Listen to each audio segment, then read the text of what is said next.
before I forget. Okay, I know that there's going to be... I saw their Instagram. Popping on. First things first, can everybody just mute themselves when they come on here? So we don't have any background noise, so Ashley can be heard without lots of rumbling in the background. Okay, so it's 8:29. I'm sure people are still going to pop on, but I will get us going here so we don't take everybody's night up. Again, as you're popping on, please just mute yourself. There's a little button at the bottom of the screen, and then Ashley can have no distractions. If she's like me at all, I cannot speak when there is other noise because I go crazy.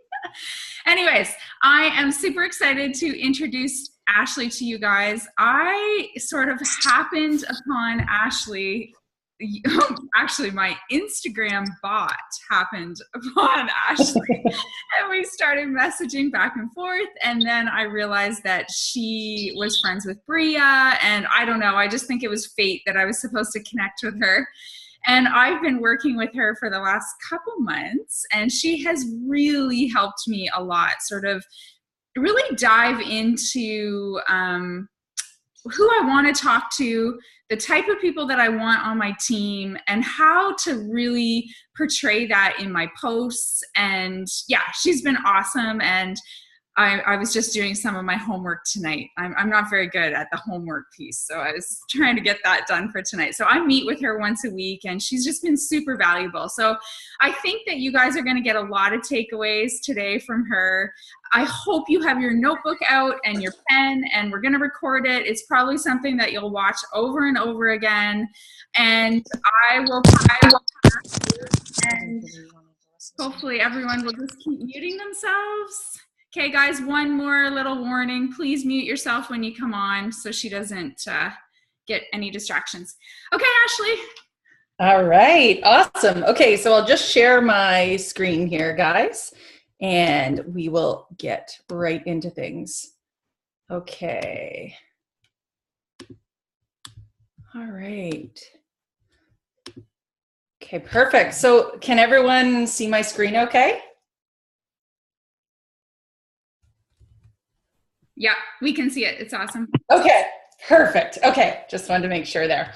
All right, amazing. Thank you so much, Michelle, for having me.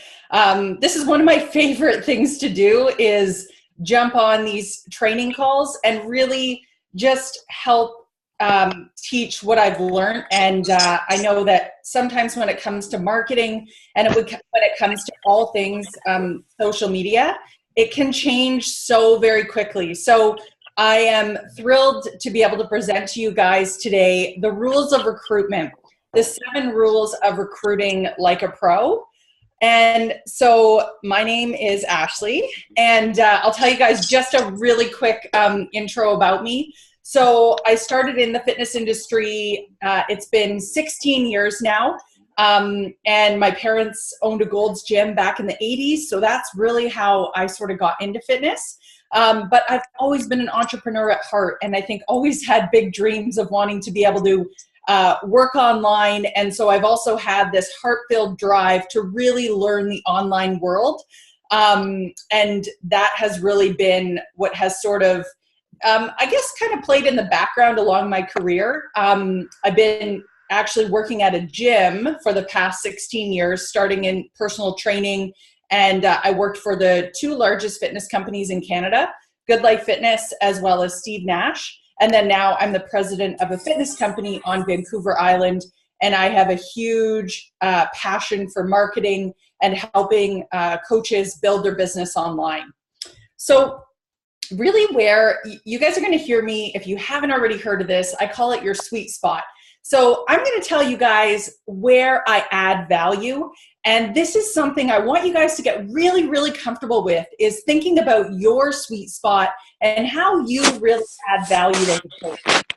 So for me, it really started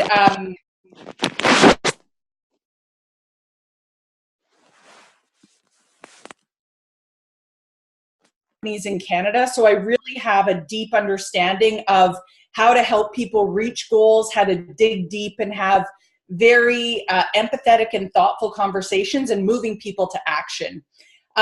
My additional experience has come from being an entrepreneur.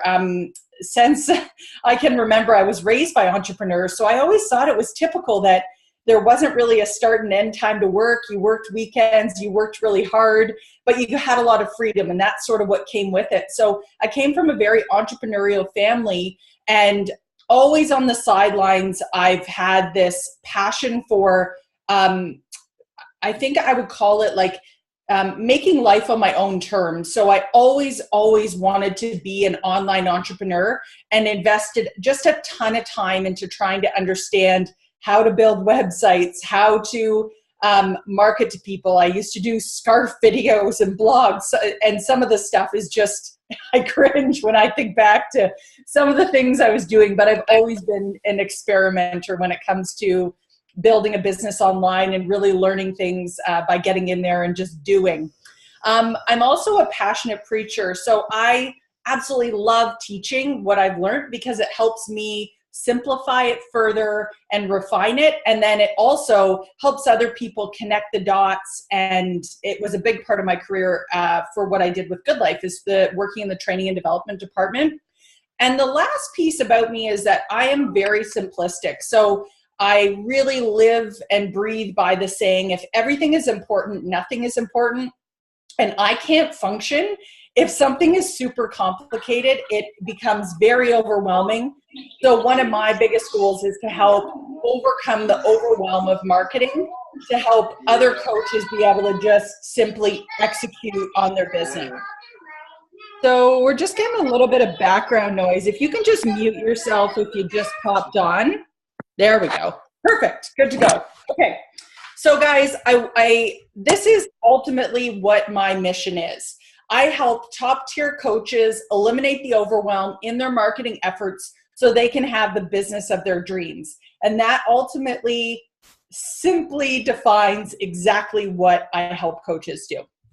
So I want you guys to all just sit back, and hopefully you have maybe a glass of wine, maybe some coffee or tea. And I really appreciate, I know this is late for a lot of people out there, 8:30. So I will try to absolutely just get to the point and really make sure this training leaves you with 7 actionable items you can take right away in helping get your business moving forward in the right direction with recruiting your team. So the objectives of today, I want to talk about the pitfalls that 99% of coaches make when recruiting and how you can fix these immediately. The next thing we're going to dive into is the 7 foundational steps to recruit ideal coaches. I have in here and clients, because what you're really going to be learning today around these 7 foundational steps, you will use these principles whether you're recruiting coaches or you're recruiting new clients. So this information will transcend those 2 spheres. And this will help you attract people that can't wait to work specifically with you. I'm going to take you on a journey to Lululemon Land. I'm going to talk to you and I'm going to walk you through how these practices are actually put into action. If you're like me, you're a kinesthetic learner, you really need to see it to believe it. So I'm going to show you that.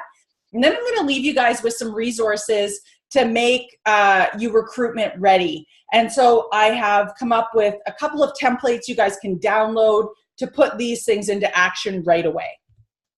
So what is the biggest challenge you face? So in really looking at you as a coach, there are some things that any coach will face upon building their business. And this is the one that stands out to me the most. And I hear this the most from people, is that posting on social media for recruitment, it used to be enough. And in the beginning, I hear this all the time. Coaches are like, oh, my first year, it was so easy. I just put stuff out there, people responded, and I was naturally just able to get people. It was so easy. And then it got a lot harder. And there's a couple of reasons that this has happened, because posting, it did very much used to be enough. And the summary of this really is that a lot of things have shifted and changed, and there's a lot of noise out there. You have someone's attention for 8 seconds, and that is it. If it doesn't grab them, if you're not speaking directly to them, you're going to lose them. So this is really the biggest challenge that we are going to hone in on. And I call this, I would call this sort of a limiting belief. And what I mean by that is if I said to you guys, posting is enough.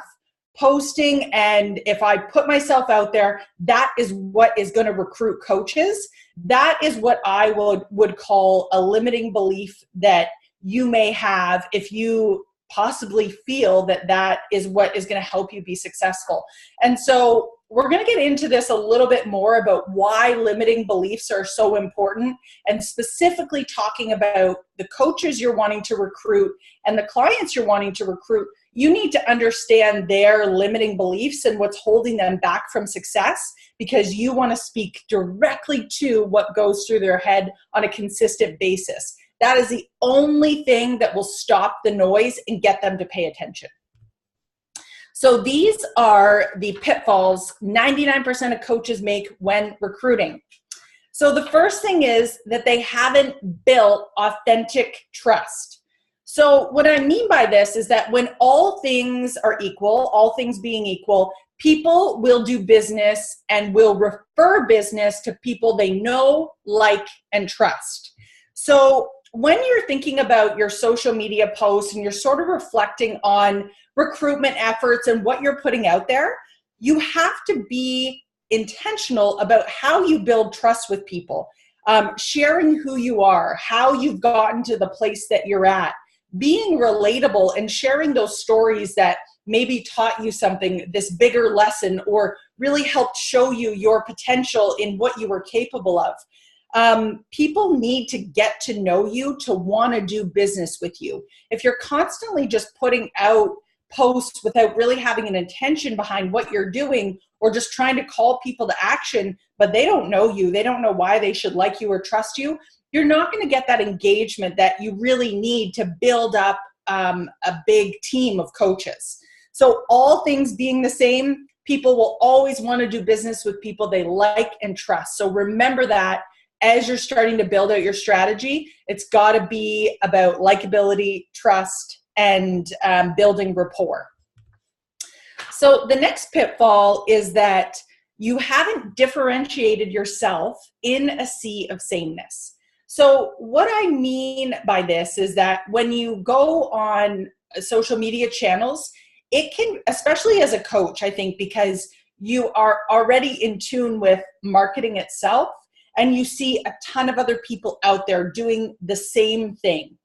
So this can feel very, I think, suffocating at times, and it can make it feel like, well, if this person has this strategy and they're successful, I'm going to do what they're doing.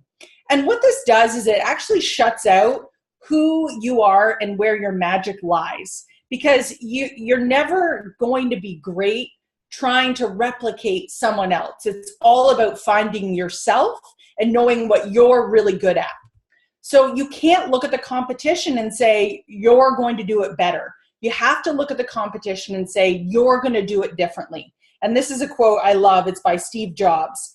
And I think that the reason that you need to be so rooted in why you're different is that when you know why you're different in that sea of sameness, any potential coach that wants to work with you or any client that wants to work with you will know exactly why they should work with you, because you're so clear on why you're different.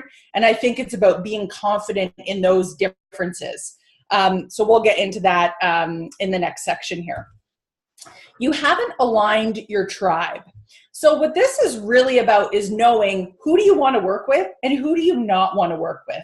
And I sometimes hear this from coaches in the beginning where they're like, oh, I want to work with everyone. I'm telling you, as soon as you have a nightmare coach that you coach or a nightmare client, you will change very quickly that you don't want to work with that certain type of personality. So I can tell you that for me, people that get really, really granular and like love detail and digging into things, and that's just not my style. If it's complicated, it doesn't work for me. I need things to be simple to execute on. So that is what the people that I attract, that is something that they also value and share as well. So stick with the people who pull the magic out of you and not the madness. So This is comparable to what I would call the elevator principle. You will have coaches on your team that will either bring you up or they'll bring you down. And they will do one or the either. Nobody is added to a group and just stays stagnant. They either lift up or bring the group down. So you want to be very specific about the people that you want to attract so that you can continue to add that positive momentum to your group versus not being intentional about it, being okay with anyone being there, and all of a sudden you end up with a group of people that are just negative Nellies that you're never really going to get to your full potential of where you want to go. You haven't defined your authentic experience. So when you think about this, I always love this comparison when I think about Disney. Disney is obviously one of the most recognized brands out there, but they're very, very intentional about how they want people to feel when they interact at Disney. So when you go to Disney, if you drop your ice cream cone, it's like red alert. There's people running around getting you your ice cream cone, getting you another one, and making sure that you're happy, because one of the pieces of their vision is that it's the most magical place on earth.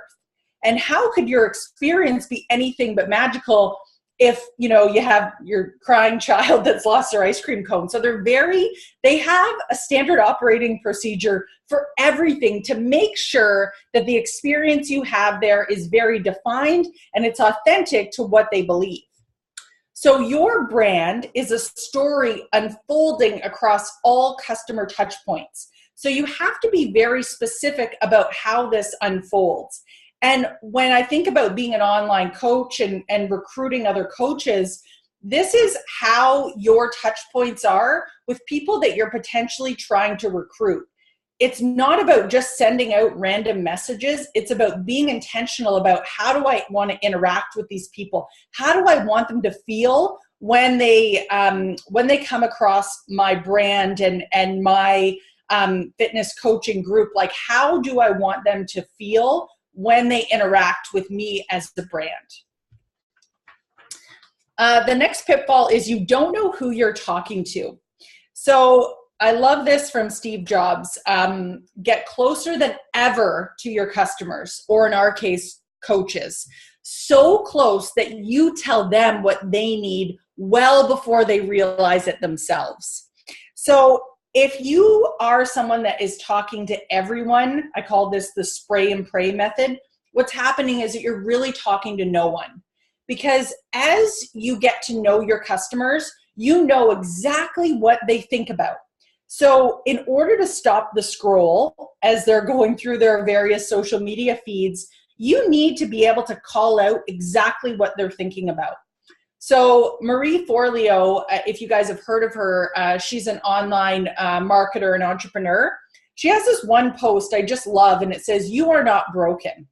And what I love about it is that it stops the scroll, because any online entrepreneur at one point or another feels like, oh man, like if I just had more money or skill or time or support, like at one point they have felt broken. She stops that scroll because she knows that customer so well, she can disrupt the noise and really, really get their attention. So the next one here is you don't know which 20% gets you 80% of the results. So if you've ever heard of the Pareto principle, it's also called the 80-20 rule. And what the 80-20 rule really tells us, there's an Italian economist that talks about this, that he had discovered that in Italy, 20% of the population owned 80% of the wealth. And as more and more studies were done on this, it was realized that these fractions add up in many aspects of life. So when you dig deeper into the 80-20 rule, and sometimes it can be the 30-70, it's this definitely higher level split versus a lower level effect.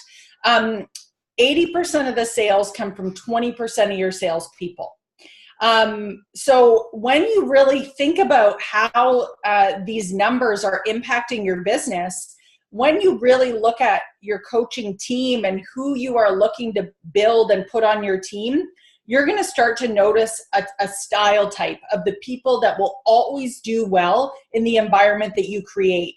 And once you know this principle that 20% of the people on your team produce 80% of the results, you can go after attracting that right type of person that is going to be successful on your team versus going after everyone and investing a lot of time in people that aren't going to be successful and get the results that this smaller percentage of your team can get. All right, and the last pitfall here is around you don't have a strategy on answering questions that keep your ideal coaches up at night. So knowing your customer is knowing what keeps them up at night. I really, really think that that is a true measure of how well you know someone. And the last time I ran a call similar to this, Bria had a really good point.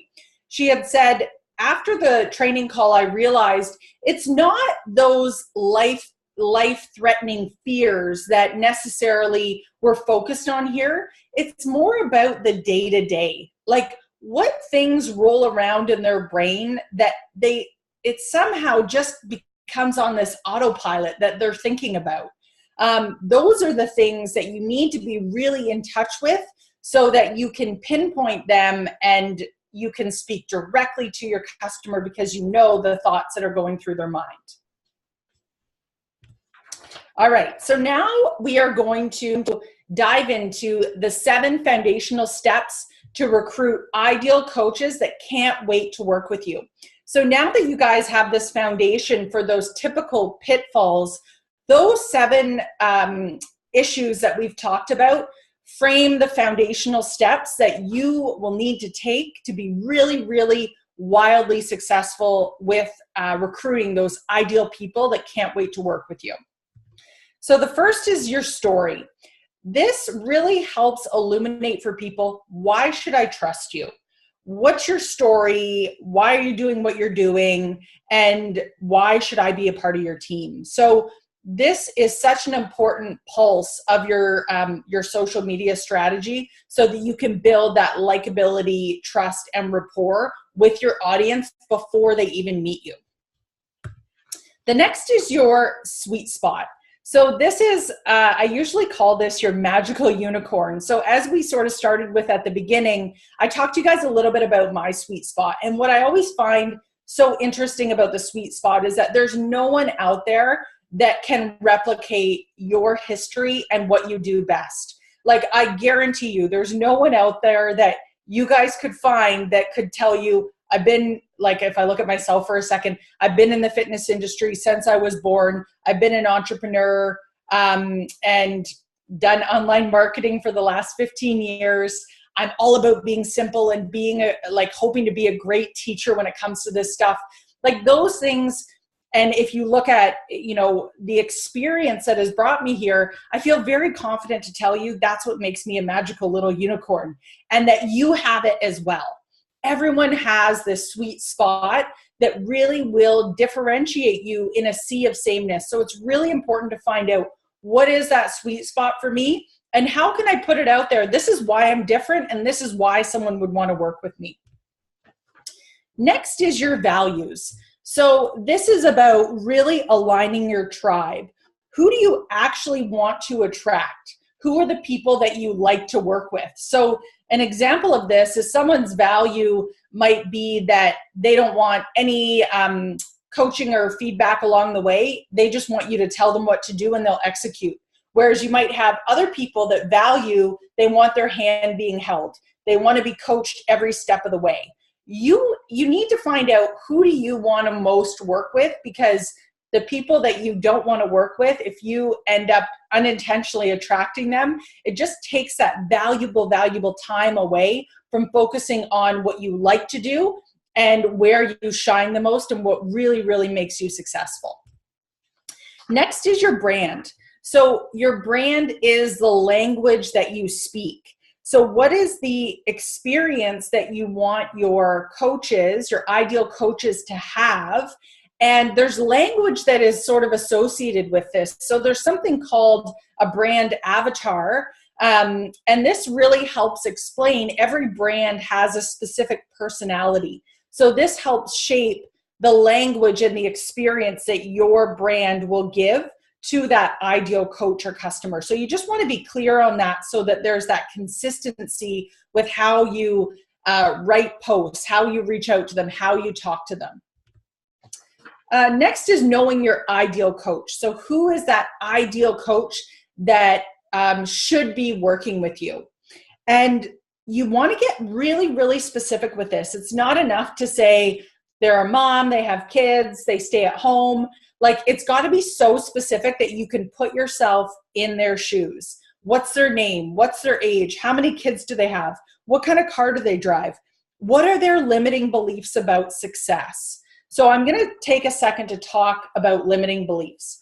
So we all within us have limiting beliefs that hold us back from reaching our potential. So I always found the best way to get this information is to actually ask.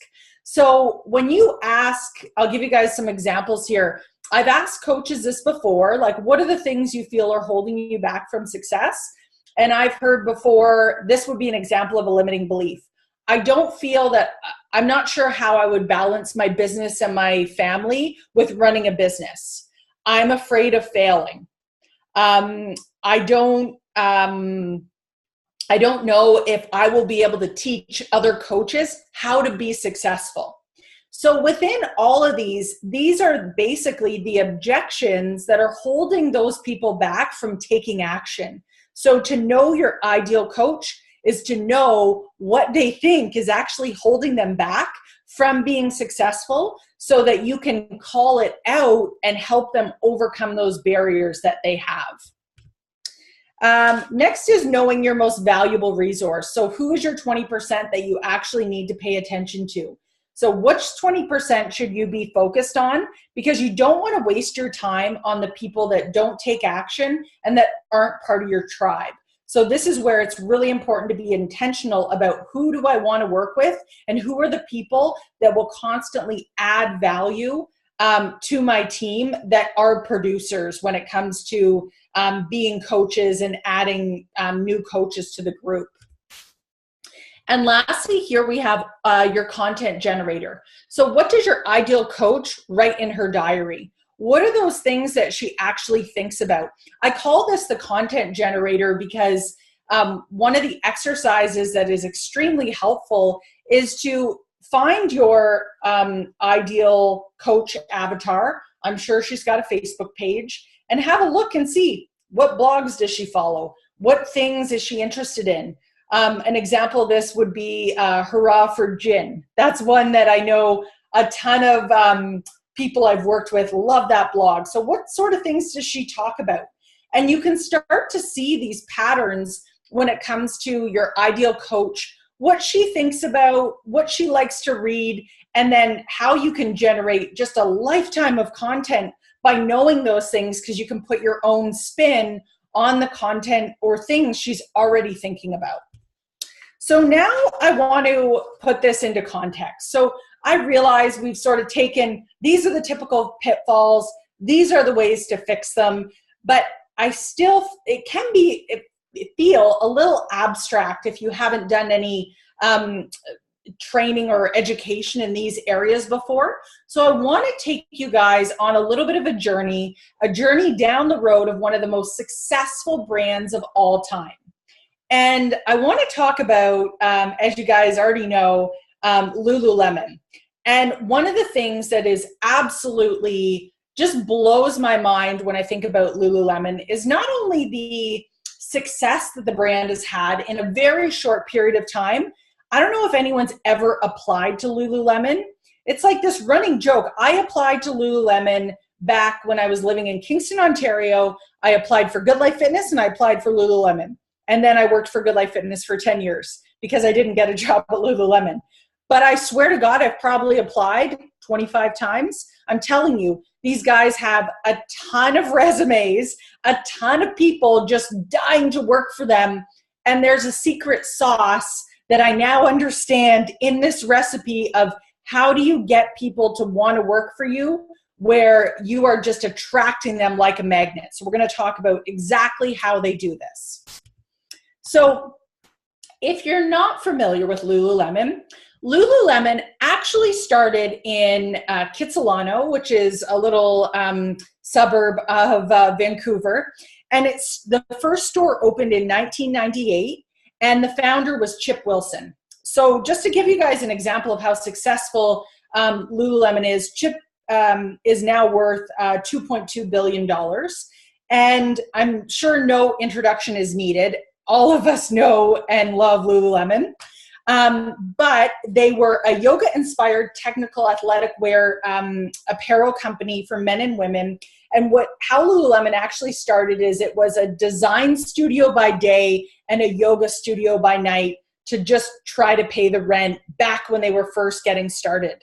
And it became a standalone store in November 2000 on West 4th Avenue in Kitsilano.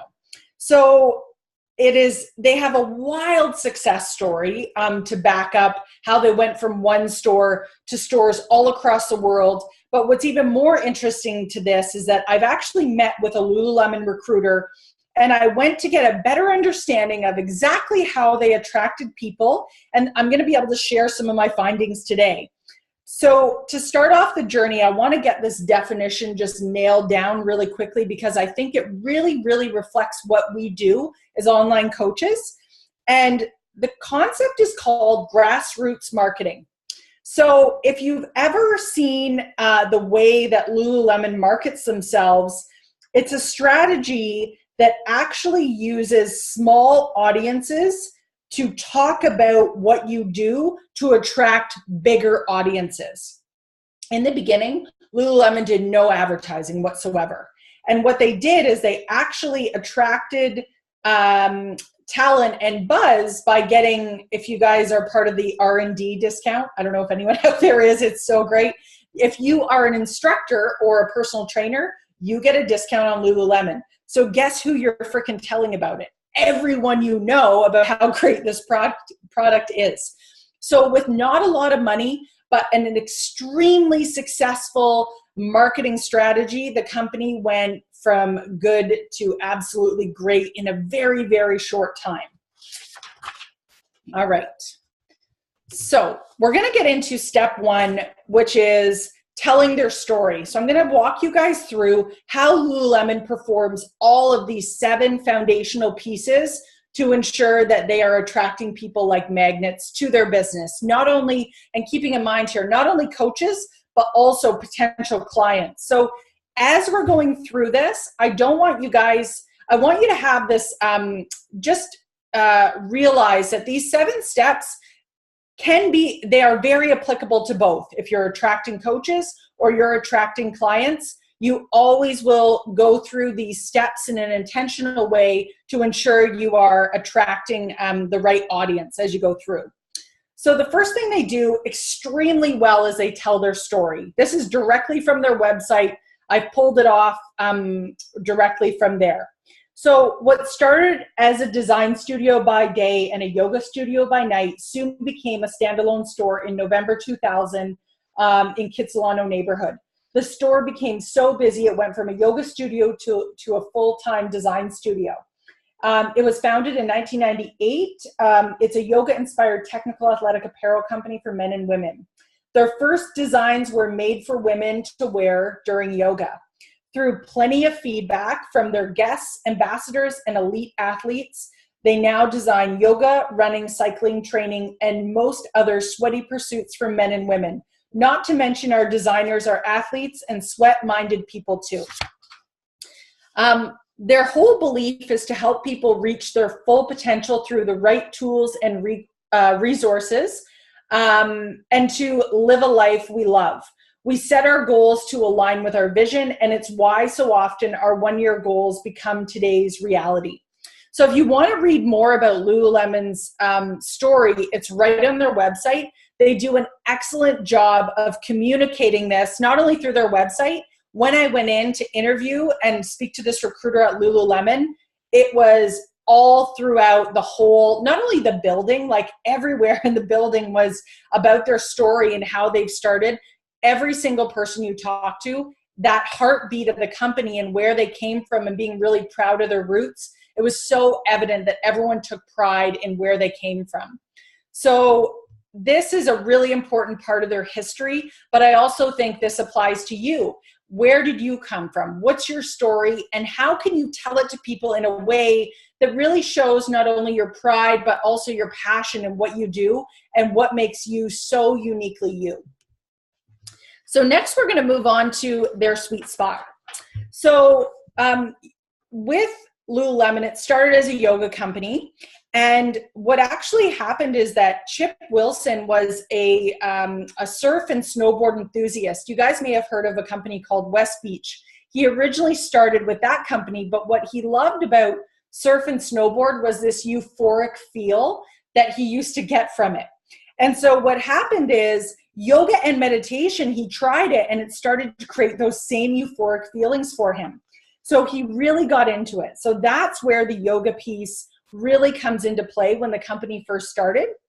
And what happened is he was actually a technical athletic fabrics guru. All of his experience from West Beach, he brought forward to the company. And the vision where this community hub piece comes into place is it was to create a place where people could get gear to sweat in. We wanted to create a community hub where people could learn and discuss the physical aspects of healthy living, mindfulness, and living a life of possibility. It was also important for us to create real relationships with our guests and understand what they were passionate about, how they like to sweat, and help them celebrate their goals. So I don't know about you guys, but there's two things that really stand out to me.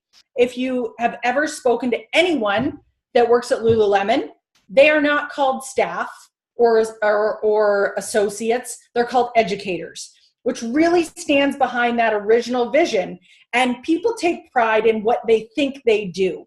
So that is a really important piece here is what do you call the people that you are recruiting? Are they life changers? Are they coaches? What is it really that connects to what they do? The next piece that's really interesting here is talking about how they like to sweat. If you've been to a Lululemon recently, you will know that when they put you in your change room, they ask you what kind of exercise you typically like to do. And they're always asking that question around the pieces of clothing that you're trying on to make sure it aligns with the types of activities that you like to do. So they do yoga as their core. The community hub is the open doors. They actually allow yoga studios to do classes in the design studios on the weekends, as they did in the early days. They've really kept that as part of their sweet spot. And they have that technical athletic fabric as one of their core pieces as well. And they are really leading the charge on how the athletic wear industry is going in the direction it's moving with all of their influence on fabrics.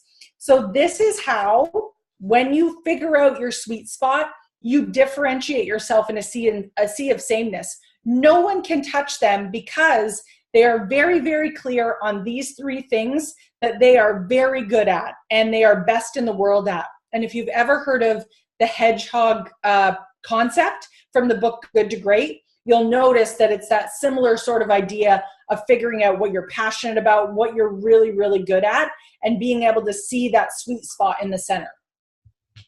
So the next step is to look at their values. So this is what, these are the basic values that come up when you search Lululemon's values, and the values serve to motivate their employees. So to be honest, I read this and was like, meh, they look pretty like, I'm not going to say they were that impressive, like balance, entrepreneurship, fun, like anyone could have those values. But what I found extremely interesting as I dug further into this is their values in action. So this is what they would call their manifesto. So as you look at those words for which they stand by, balance is one of them. You can see in their manifesto, sweat once a day to regenerate your skin. So they have, although they have these values, this is how they actually come to life. And the whole, when I was in the Lululemon home office, every wall was just covered in these manifestos. And it was like this instant reminder of not only why you do what you do, but you feel surrounded by your tribe, by people that believe what you believe.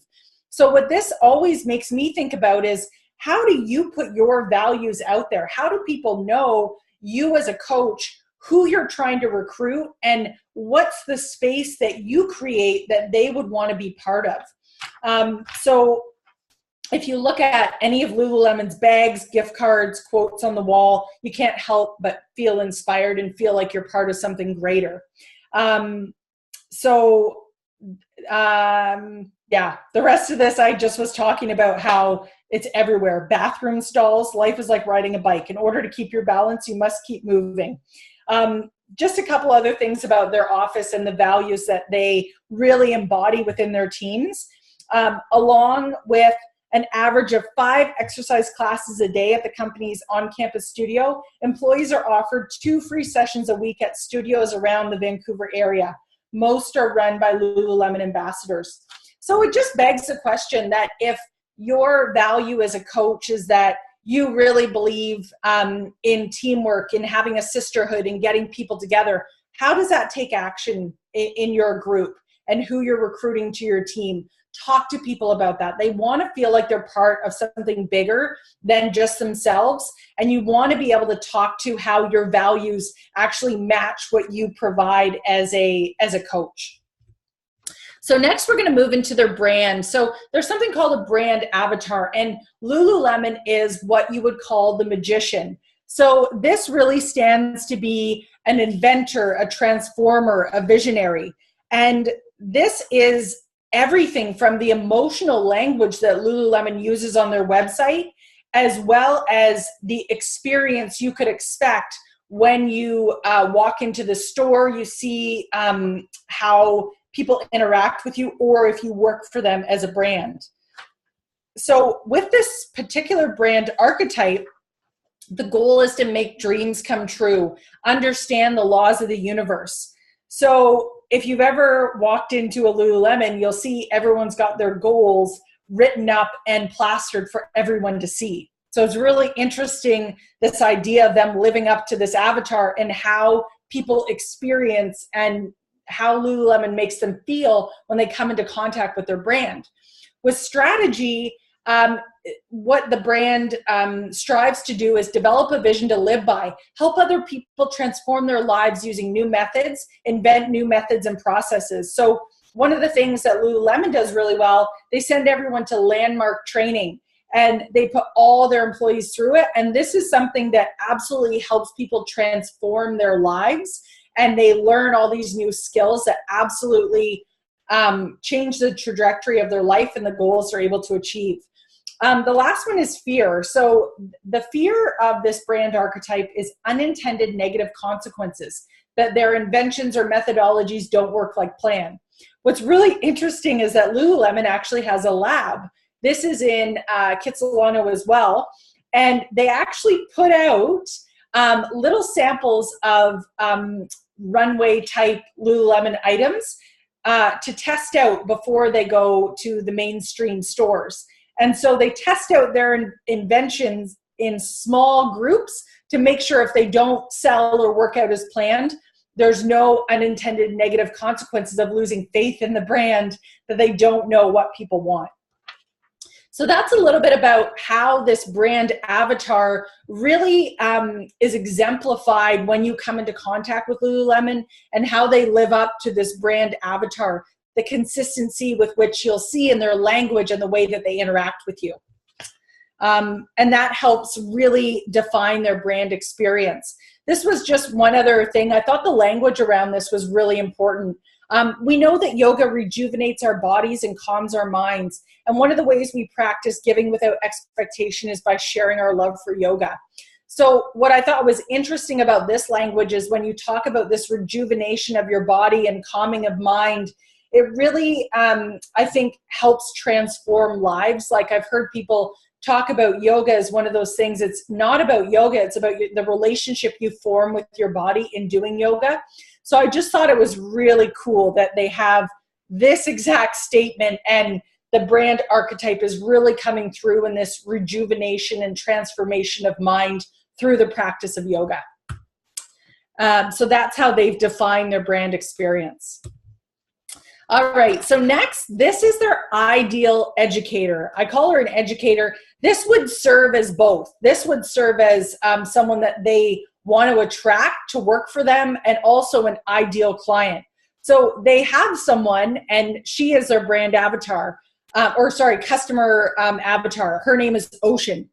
So she is the muse, and she inspired all the merchandise within the store. So she is 32 years old, a professional single woman who makes $100,000 a year, is engaged, has her own condo, is traveling, fashionable, has an hour and a half to work out every day.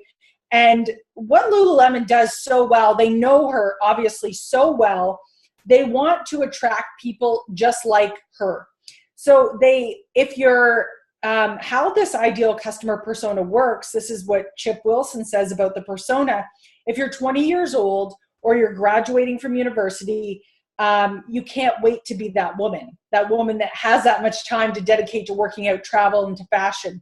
If you're 42 years old with a couple of children, you wish you had that time back. So what's common is that everyone is aspiring for those same values. So Lululemon aspires for that person that loves to travel, that loves fashion, that sweats every day. And the brand not only attracts these customers, it also attracts people that want to work there because those values are also aligned as well.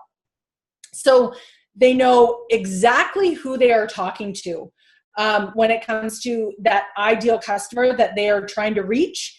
And they know that she is 28 to 34. And they choose someone to speak directly to. It's not about trying to spray and pray to a bunch of people. It's knowing and having confidence that in speaking to Ocean, there is this isochrome around that of people that also want those same things. But in order to cut through the noise, you have to be specific and speak to that ideal person that you exactly want to reach and speak to. So step 6 here. So their most valuable resource, if we look at this 80-20 rule, I always do this like quick example, and I'll just give you guys a rundown of how it really works, is that if you were to survey the room and ask everyone on the call, how many people own 10 pairs of Lululemon, something, shirts, bras, whatever.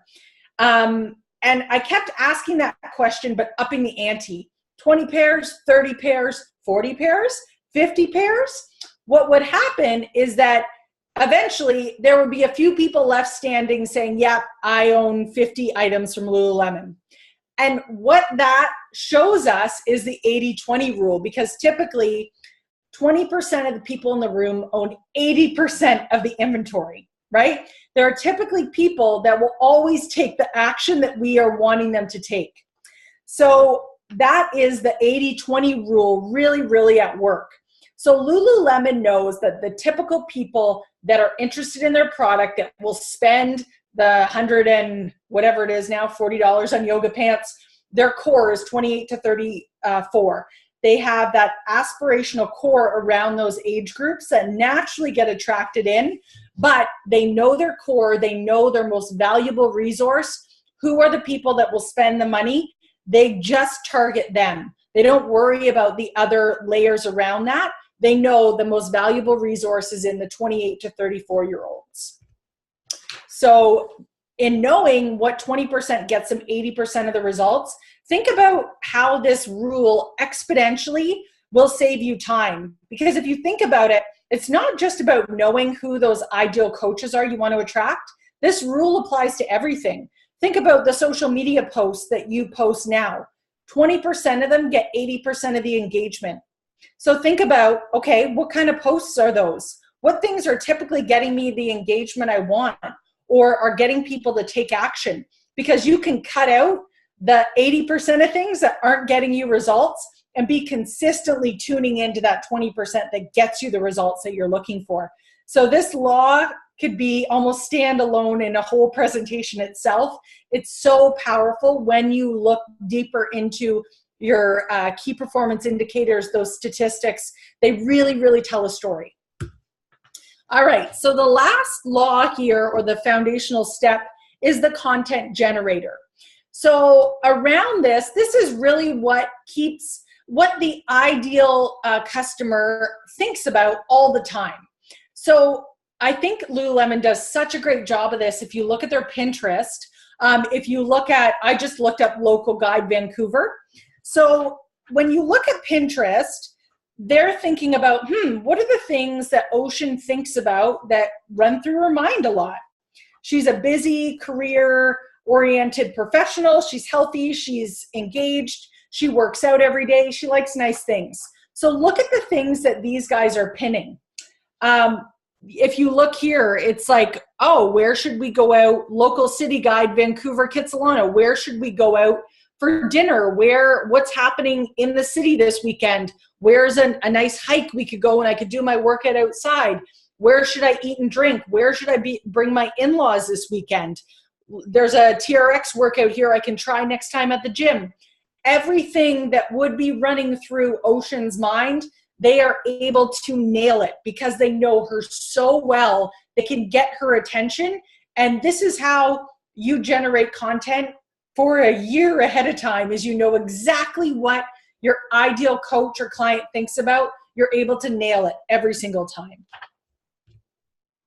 So the beauty in this is that when you know exactly who your ideal coach is, you can speak directly to them and you can answer the questions that run through their mind all day, which is going to just create this magnetism to you, always knowing what they're thinking about, which is this instant bond. Like, it's something that only friends have, right? When someone knows you so well, they know what you think about. That's the level we're talking about getting here, with your ability to put yourself in your ideal coach's shoes, know what they think about all the time. So guys, there's 30 days in April. So I want you guys to think about what would happen if you were 100% clear on who you were, who you wanted to attract, and what your message was. Those are the three things that this presentation today should really hone in for you to think about so you can be extremely clear. Because what typically takes up the most time in our day is the unknowingness of putting things together without a strategy. But if you have nailed who you are, who you want to attract, what that message is, you will waste no time in coming up with the content. It'll all be about execution. So one of the things I hear all the time is that people feel like they don't have time. I don't think it's that. I think that that's a bit of a limiting belief. I think it's that you don't have intention. You don't know exactly who you're talking to, what your message is, and who you want to attract. Because when that's nailed, this stuff is super easy and it's very quick to be able to rhyme off for yourself. So I wanted to just review with you guys some of the resources I have available for you. So you can absolutely join, I have a Facebook group. It's called Business Building for Fitness Entrepreneurs. There is also a special customer and coach profile I created specifically for you guys. It's a done for you template. So you can, I'm going to provide you guys with the link. You can then get it sent right to your inbox. And then I also always send out training as well. Any videos or done for you templates I create, I send to the people that are on my email list as well. So if you download that profile, you will be able to get all of that. And then lastly, I have a 21-day challenge group starting. And it is basically all the 7 things we talked about today. The course exponentially helps you nail to make sure that your marketing is on point. So that course, it starts on April 9th, but it's all self-directed. So you can do it at your own pace, and it's 50% off for members of this group, the Recruitment Bootcamp. So I also typically run a little contest. So what you can do if you want to be part of the contest is you join the Facebook group. You're going to download the Done For You template, and then we are going to post this video of the training today. So you would just share that post with fellow coaches that you think would love this training today, and just tag me in it so that I know you've done it. And then you could win your tuition to the 21-Day You Challenge. So all of those links, guys, I'll make sure you have them so you can join the group, you can get the template, and you also have the video from the training today. So those are all the links that will be sent to you. And you guys can add me to your Facebook. You can message me anytime if you guys have any questions. I'm so very, very happy to help. If any questions from today come up, so happy to help you. This is my Instagram. Facebook page and Twitter if you want to follow me there as well. And that's it, guys. It's been an absolute pleasure. Thank you so much for having me. Yeah, we'll kind of end it off here with any questions that you guys have. Thank you, Ashley. That was awesome. I could listen to you talk all day. So guys, if you guys have any questions, honestly, this is the time to ask. Just don't be shy. We'll maybe open it up. Just unmute yourself and ask away. Everyone's shy. Yeah, if you guys can ask, like, send me them after if you like to. That's totally fine. I know sometimes too, it's a lot of information. It's a lot of different layers, and that's totally cool. If you guys want to shoot them my way, I can answer them when you've formulated them. If that works for you, I'm totally good with that too. Yeah, I even found when I started chatting with Ashley, it took me, I had to go through my notes and sort of figure this out, because it's often really new information. We don't really necessarily, as new coaches, dig this deep. But if you can dig this deep, it's going to catapult your success a lot faster if you can figure out who you want to talk to. And that was something that, I'll be honest, I was kind of all over the map for a few years. And finally, Ashley helped me realize, like, okay, this is where you should be going. And in 2 months' time, everything's changed. So if you can really, hopefully you took notes. If you didn't, you should rewatch this and, on your own, and just kind of really process it. And then, like Ashley said, she's so good to answer any questions, and join her groups. There's great content in her groups. So thank you for offering that up. Okay. Oh, yeah, no problem. Check this. Did someone have a question? I'm hearing someone. No? To go. Yeah, I think the only question looks like if we're recording this, totally it'll be recorded and sent to you guys. And I'll make sure you guys have all the links too. And yeah, if you guys do have any questions, please reach out. The other thing is, I'm so happy to do a 15-minute call with anyone that is like considering like the 21-day challenge, or you just have more questions. Totally happy to do that. So make sure you reach out if you do. Yeah. This is kind of one of those things that it would be easy to sort of close your book and shove it to the side and just keep doing what you're doing. It would be very easy to do that, right? Because this is like a little overwhelming, and you're like, oh my gosh, does this mean I've done everything wrong all along? That's not what this means. This means that you're at a point in your business, it's time to fine-tune things.